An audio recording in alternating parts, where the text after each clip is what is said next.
Ryan, I want to start off by asking, where did the Biden administration leave the state of U.S. Asia Pacific alliances? Well, I think overall, the Biden administration's approach to allies and partners was strong. The relationships that the United States nurtured with its allies improved during the period of Joe Biden's administration. And there were several new innovations.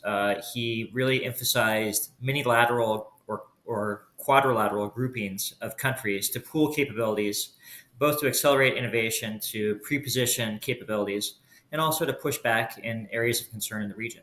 So these groupings converged over the past 4 years to build sort of a denser network of partnership relationships in the region to try to shrink the space basically for China to be able to throw its weight around in the region. With President Donald Trump now in the White House, what are the biggest challenges his administration will face in terms of Asia Pacific partnerships? Well, I think the biggest challenge that he'll face is that President Biden and members of his administration invested a lot of time and energy into nurturing and building these alliance relationships and partnerships throughout the region. And so, sort of matching the level and tempo of engagement that the Biden administration set will be a challenge.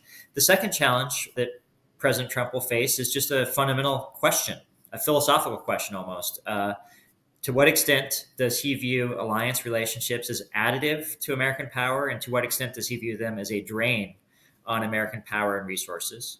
And then the final question that I think he will face is a question of whether or not to deal with these alliance relationships in a comprehensive or holistic fashion, looking at the broader region and how the United States can maximize its leverage and its influence in the region, or whether he will prefer to deal with these relationships on a one on one bilateral basis.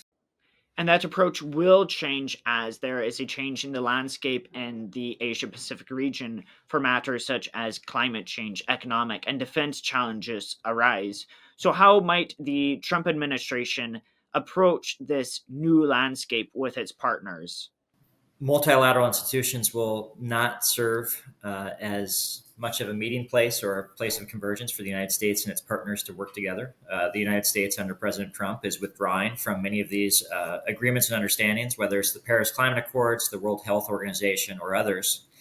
And so that will sort of shrink the space available for coordination amongst allies and partners.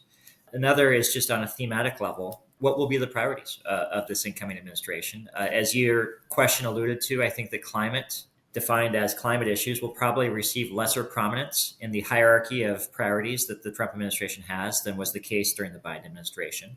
And I think that conversely, trade issues will receive more prominence under the Trump administration than was the case during the Biden administration. And so I think that Washington is shifting a bit in terms of its overall priorities. And I think the region and Washington will have sort of an awkward dance for a period of time as these shifts take place. Although we are not even a month into the new Trump administration, what sort of items have we seen his cabinet set with regards to the Asia Pacific region? There's one thing that is catching a lot of attention in international media, which is the notion or concern that President Trump and the Trump administration are withdrawing or pulling back from alliances.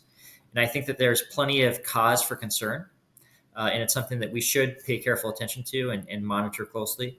But I think that the media narrative may be front running the reality a little bit, because if you look at where President Trump is allocating his time, his second overseas meeting, a meeting with an overseas leader, was with the Prime Minister of Japan, who he hosted at the White House last Friday.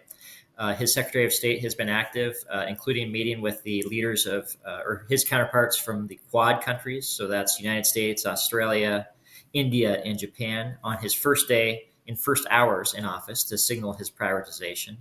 And the Secretary of Defense, Pete Hegseth, has also been meeting with counterparts and speaking with them from the region, including allies like the Philippines and Australia.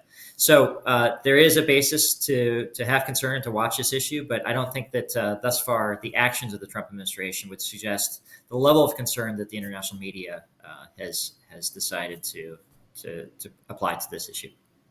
So, in the instance that the US slightly or more broadly withdraws from partnerships in the Asia Pacific region, are there countries right now, such as Japan, Taiwan, or South Korea, that are prepared to step up and take a position of leadership?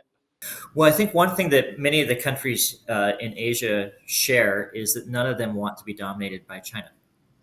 And up until now, the United States has been a real strong, steady bulwark against China establishing a sphere of influence in its periphery. If the United States were to play a lesser role, I expect that other countries would lean forward, not out of altruism, but out of self interest, to pool capabilities to come together to try to reduce the risk that China could establish domination or a sphere of influence along its periphery.